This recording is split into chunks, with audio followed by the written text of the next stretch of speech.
Shalom Bapak Ibu Saudari. Selamat malam, kembali lagi ke channel YouTube Fili Halim. Di vlog baca Alkitab setiap hari. Malam hari ini saya akan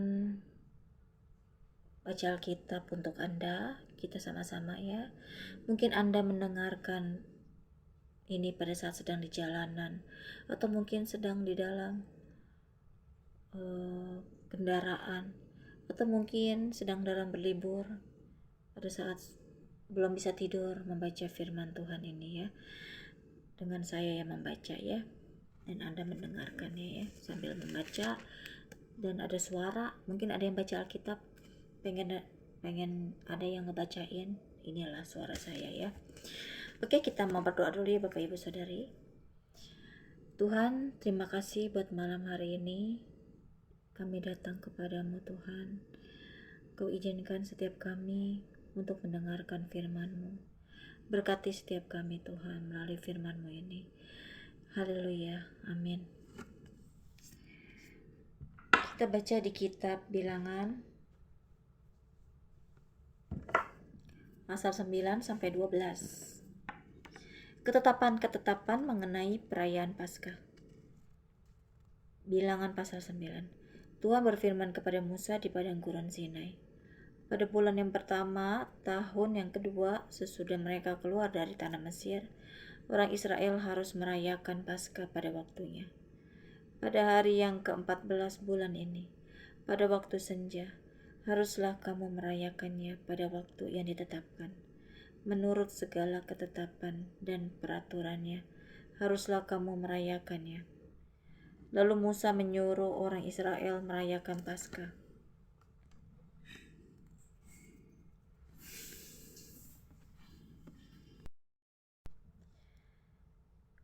Maka mereka merayakan Paskah pada bulan yang pertama, pada hari yang ke-14 bulan itu, pada waktu senja di padang gurun Sinai, tepat seperti yang diperintahkan Tuhan kepada Musa. Demikianlah dilakukan orang Israel. Tetapi ada beberapa orang yang najis oleh karena mayat, sehingga tidak dapat merayakan Paskah pada hari itu. Mereka datang menghadap Musa dan Harun pada hari itu juga. Lalu berkata kepadanya, sesungguh pun kami najis oleh karena mayat. Dengan dasar apakah kami dicegah mempersembahkan persembahan bagi Tuhan di tengah-tengah orang Israel pada waktu yang ditetapkan? Lalu jawab Musa kepada mereka, tunggulah dahulu, aku hendak mendengar apa yang akan diperintahkan Tuhan mengenai kamu. Lalu berfirmanlah Tuhan kepada Musa, katakanlah kepada orang Israel, apabila salah seorang di antara kamu atau keturunanmu najis oleh karena mayat atau berada dalam perjalanan jauh, maka ia harus juga merayakan Paskah bagi Tuhan. Pada bulan yang kedua, pada hari yang ke-14, pada waktu senja haruslah orang-orang itu merayakannya. Beserta roti yang tidak beragi dan sayur pahit haruslah mereka memakannya. Janganlah mereka meninggalkan sebagian daripadanya sampai pagi, dan satu tulang pun tidak boleh dipatahkan mereka. Menurut segala ketetapan, Paskah haruslah mereka merayakannya. Sebaliknya, orang yang tidak najis dan tidak dalam perjalanan, tetapi lalai merayakan Paskah, orang itu harus dilenyapkan dari antara orang-orang sebangsanya. Sebab ia tidak mempersembahkan persembahan yang kepada Tuhan pada waktunya. Orang itu akan menanggung akibat dosanya. Apabila seorang asing yang telah menetap padamu hendak merayakan Paskah bagi Tuhan, maka haruslah ia merayakannya menurut segala ketetapan dan peraturan Paskah. Satu ketetapan harus berlaku bagi kamu, baik bagi orang asing maupun bagi orang Israel asli. Tiang awan memimpin perjalanan Israel. Pada hari didirikan kemah suci, maka awan itu menutupi kemah suci, kemah hukum Allah. Dan pada waktu malam sampai pagi awan itu ada di atas kemah suci, kelihatan seperti api. Demikianlah selalu terjadi, awan itu menutupi kemah, dan pada waktu malam kelihatan seperti api. Dan setiap kali awan itu naik dari atas kemah, maka orang Israel pun berangkatlah. Dan di tempat awan itu diam, di sanalah orang Israel berkemah. Atas titah Tuhan orang Israel berangkat, dan atas titah Tuhan juga mereka berkemah. Selama awan itu diam di atas kemah suci, mereka tetap berkemah. Apabila awan itu lama tidak tinggal di atas kemah suci, maka orang Israel memelihara kewajibannya kepada Tuhan, dan tidaklah mereka berangkat. Ada kalanya awan itu hanya tinggal beberapa hari di atas kemah suci, maka atas titah Tuhan mereka berkemah, dan atas titah Tuhan juga mereka berangkat. Ada kalanya awan itu tinggal dari petang sampai pagi. Kepada waktu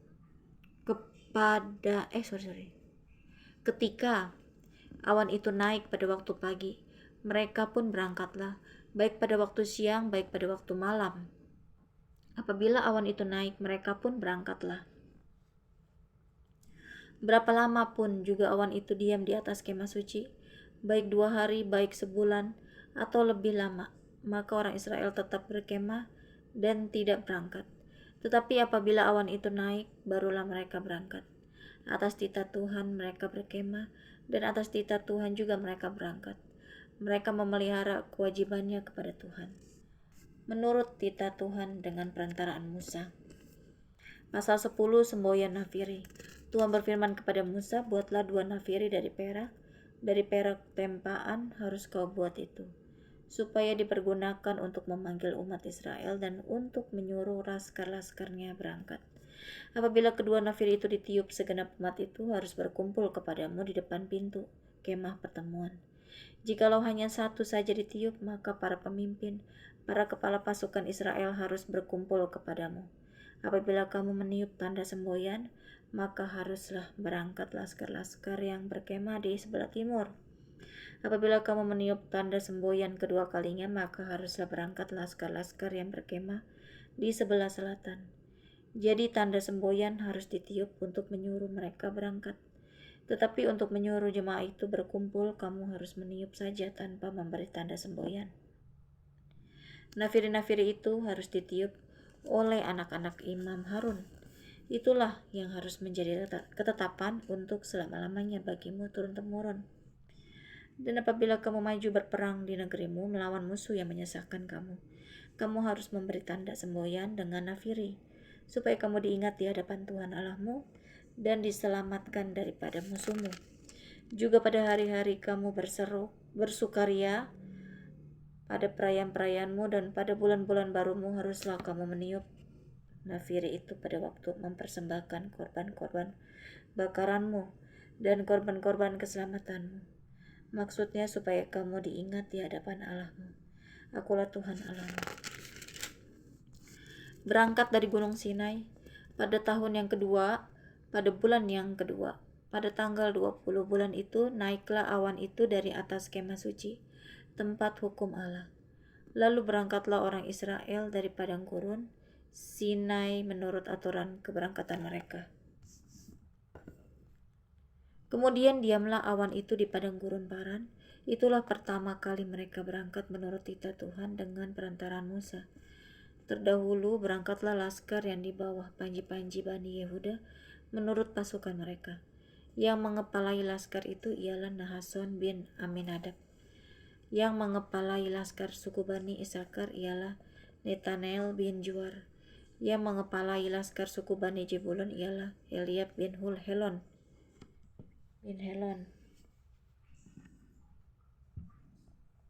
Tadi mana ya?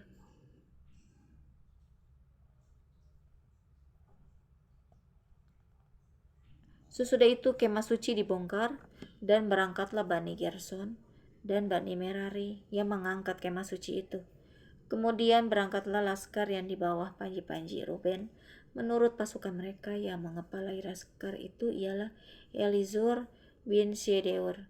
Yang mengepalai laskar suku Bani Simeon ialah Selumil bin Jurissyadai. Yang mengepalai laskar suku Bani Gad ialah Eliasaf bin Rehuel. Sesudah itu berangkatlah orang Kehat yang mengangkat barang-barang tempat kudus. Kemah suci sudah dipasang sebelum mereka datang. Kemudian berangkatlah laskar yang di bawah panji-panji Bani Efraim menurut pasukan mereka. Yang mengepalai laskar itu ialah Elisama bin Amihud. Yang mengepalai laskar suku Bani Manasye ialah Gamalil bin Pedazur. Yang mengepalai laskar suku Bani Benyamin ialah Abidan bin Gideoni.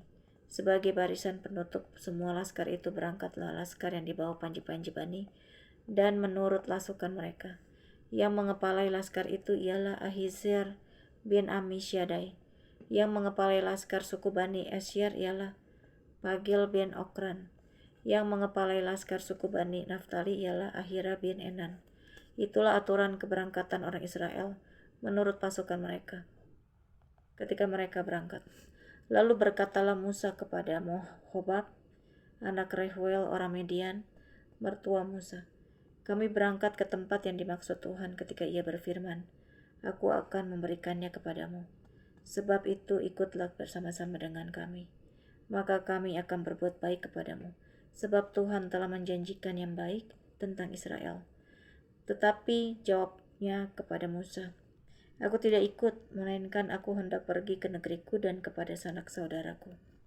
Kata Musa, janganlah kiranya tinggalkan kami, sebab engkaulah yang tahu bagaimana kami berkemah di padang gurun.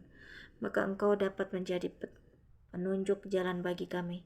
Jika engkau ikut bersama-sama dengan kami, maka kebaikan yang akan dilakukan Tuhan kepada kami akan kami lakukan juga kepadamu. Lalu berangkatlah mereka dari gunung Tuhan, dan berjalan 3 hari perjalanan jauhnya. Sedang tabut perjanjian Tuhan berangkat di depan mereka dan berjalan 3 hari perjalanan jauhnya untuk mencari tempat perhentian bagi mereka. Dan awan Tuhan ada di atas mereka pada siang hari, apabila mereka berangkat dari tempat perkemahan. Apabila tabut itu berangkat, berkatalah Musa, bangkitlah Tuhan supaya musuhmu berserak, dan orang-orang yang membenci engkau melarikan diri dari hadapanmu. Dan apabila tabut itu berhenti, berkatalah ia, kembalilah Tuhan kepada umat Israel yang beribu-ribu laksa ini. Api Tuhan, pasal 11. Pada suatu kali bangsa itu bersungut-sungut di hadapan Tuhan tentang nasib buruk mereka. Dan ketika Tuhan mendengarnya, bangkitlah murkanya. Kemudian menyalalah api Tuhan di antara mereka dan merajalela di tepi tempat perkemahan. Lalu berteriaklah bangsa itu kepada Musa, dan Musa berdoa kepada Tuhan. Maka padamlah api itu. Sebab itu orang menamai tempat itu Tabera, karena telah menyala api Tuhan di antara mereka. Tuhan berjanji memberi daging. Orang-orang bajingan yang ada di antara mereka kemasukan nafsu rakus. Dan orang Israel pun menangislah pula serta berkata, siapakah yang akan memberi kita makan daging? Kita teringat kepada ikan yang kita makan di Mesir dengan tidak bayar apa-apa, kepada mentimun dan semangka, bawang prei, bawang merah dan bawang putih. Tetapi sekarang kita kurus kering, tidak ada sesuatu apapun kecuali mana ini saja yang kita lihat. Adapun mana itu seperti ketumbar dan kelihatannya seperti damar bedola. Bangsa itu berlari kian kemari untuk memungutnya, lalu menggilingnya dengan batu gilangan atau menumbuknya dalam lumpang. Mereka memasaknya dalam periuk dan membuatnya menjadi roti bundar. Rasanya seperti rasa panganan yang digoreng. Dan apabila embun turun di tempat perkemahan pada waktu malam, maka turunlah juga mana di situ. Ketika Musa mendengar bangsa itu, yaitu orang-orang dari setiap kaum, menangis di depan pintu kemahnya, bangkitlah murka Tuhan dengan sangat. Dan hal itu dipandang jahat oleh Musa. Lalu berkatalah Musa kepada Tuhan, mengapa kau perlakukan hambamu ini dengan buruk? Dan mengapa aku tidak mendapat kasih karunia di matamu? Sehingga engkau membebankan kepadaku tanggung jawab atas seluruh bangsa ini. Akukah yang mengandung seluruh bangsa ini? Atau akukah yang melahirkannya? Sehingga engkau berkata kepadaku, pangkulah dia seperti pak pengasuh memangku anak yang menyusu, berjalan ke tanah yang kau janjikan dengan bersumpah kepada nenek moyangnya. Dari manakah aku mengambil daging untuk diberikan kepada seluruh bangsa ini? Sebab mereka menangis kepadaku dengan berkata, berilah kami daging untuk dimakan. Aku seorang diri tidak dapat memikul tanggung jawab atas seluruh bangsa ini, sebab terlalu berat bagiku. Jika engkau berlaku demikian kepadaku, sebaiknya engkau membunuh aku saja, jika aku mendapat kasih karunia di matamu, supaya aku tidak harus melihat celakaku.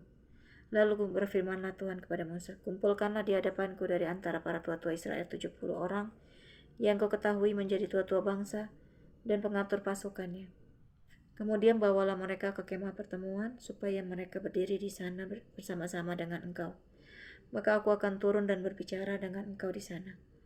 Lalu sebagian dari roh yang hingga padamu itu akan kuambil dan kutaruh atas mereka. Maka mereka bersama-sama dengan engkau akan memikul tanggung jawab atas bangsa itu. Jadi tidak usah lagi engkau seorang diri memikulnya. Tetapi kepada bangsa itu haruslah kau katakan, kuduskanlah dirimu untuk besok, maka kamu akan makan daging. Sebab kamu telah menangis di hadapan Tuhan dengan berkata, siapakah yang akan memberi kami makan daging? Begitu baik keadaan kita di Mesir, bukan? Tuhan akan memberi kamu daging untuk dimakan. Bukan hanya 1 hari kamu akan memakannya. Bukan 2 hari, bukan 5 hari, bukan 10 hari, bukan 20 hari. Tetapi genap sebulan lamanya. Sampai keluar dari dalam hidungmu dan sampai kamu muak. Karena kamu telah menolak Tuhan yang ada di tengah-tengah kamu dan menangis di hadapannya dengan berkata, untuk apakah kita keluar dari Mesir? Tetapi kata Musa, bangsa yang ada bersama aku ini berjumlah 600.000 orang berjalan kaki. Namun engkau berfirman, daging akan kuberikan kepada mereka, dan genap sebulan lamanya mereka akan memakannya. Dapatkah sekian banyak kambing domba dan lembu sapi disembelih bagi mereka, sehingga mereka mendapat cukup? Atau dapatkah ditangkap segala ikan di laut bagi mereka, sehingga mereka mendapat cukup? Tetapi Tuhan menjawab Musa, masakan kuasa Tuhan akan kurang untuk melakukan itu? Sekarang engkau akan melihat apakah firmanku terjadi kepadamu atau tidak. Ke-70 orang tua-tua. Setelah Musa datang keluar, disampaikannya firman Tuhan itu kepada bangsa itu. Ia mengumpulkan 70 orang dari para tua-tua bangsa itu dan menyuruh mereka berdiri di sekeliling kemah. Lalu turunlah Tuhan dalam awan dan berbicara kepada Musa. Kemudian diambilnya sebagian dari roh yang hinggap padanya dan ditaruhnya atas ke-70 tua-tua itu. Ketika roh itu hinggap pada mereka, kepenuhanlah mereka seperti nabi, tetapi sesudah itu tidak lagi. Masih ada 2 orang tinggal di tempat perkemahan, yang seorang bernama Eldad, yang lain bernama Medad. Ketika roh itu hinggap pada mereka, mereka itu termasuk orang-orang yang dicatat, tetapi tidak turut pergi ke kemah. Maka kepenuhanlah mereka seperti nabi di tempat perkemahan.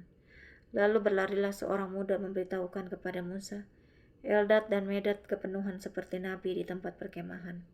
Maka menjawablah Yosua bin Nun yang sejak mudanya menjadi abdi Musa, Tuanku Musa, cegahlah mereka. Tetapi Musa berkata kepadanya, apakah engkau begitu giat mendukung diriku?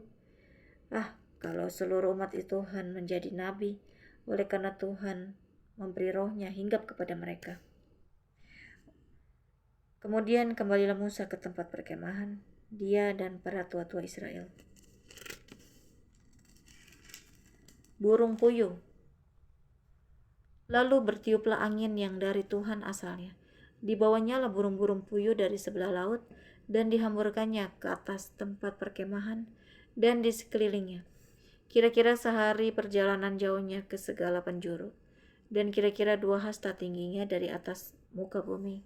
Lalu sepanjang hari dan sepanjang malam itu, dan sepanjang hari esoknya bangkitlah bangsa itu mengumpulkan burung-burung puyuh itu. Setiap orang sedikit-dikitnya mengumpulkan 10 lomer. Kemudian mereka menyebarkannya lebar-lebar sekeliling tempat perkemahan. Selagi daging itu ada di mulut mereka, sebelum dikunyah, maka bangkitlah murka Tuhan terhadap bangsa itu, dan Tuhan memukul bangsa itu dengan suatu tulah yang sangat besar. Sebab itu dinamainya lah tempat itu Kibrot Tawa, karena di sanalah dikuburkan orang-orang yang bernafsu rakus. Dari Kibrot Tawa berangkatlah bangsa itu ke Hajerot, dan mereka tinggal di situ. Pasal 12, pemberontakan Miriam dan Harun. Miriam serta Harun mengatai Musa berkenaan dengan perempuan Kus yang diambilnya, sebab memang ia telah mengambil seorang perempuan Kus. Kata mereka, sungguhkah Tuhan berfirman dengan perantaran Musa saja?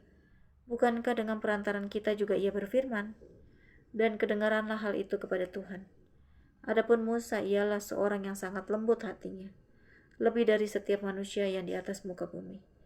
Lalu berfirmanlah Tuhan dengan tiba-tiba kepada Musa, Harun dan Miriam, keluarlah kamu bertiga ke kemah pertemuan. Maka keluarlah mereka bertiga.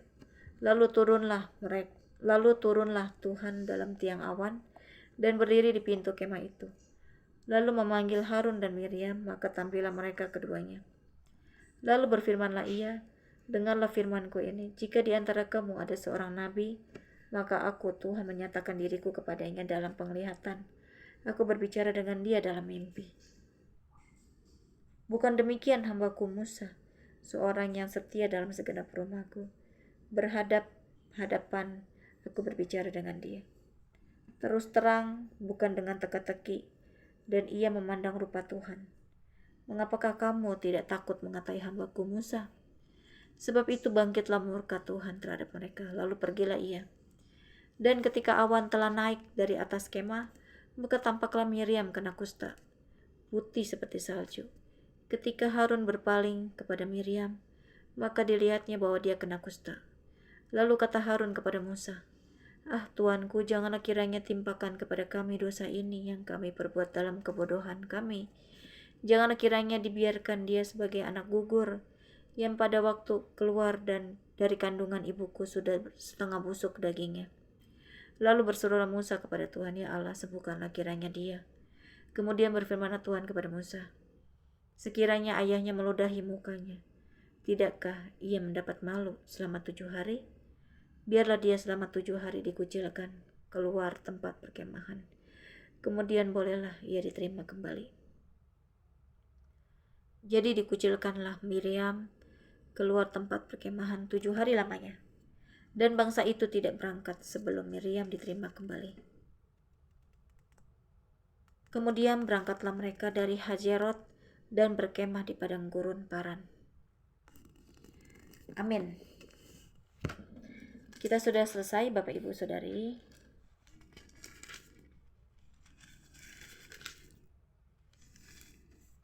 Kita mau tutup dalam doa ya. Tuhan, terima kasih buat firman-Mu ini Tuhan. Engkau mengingatkan setiap kami agar kami tidak bersungut-sungut, agar kami bersyukur apa yang kami miliki, berkat yang telah Kau berikan kepada setiap kami,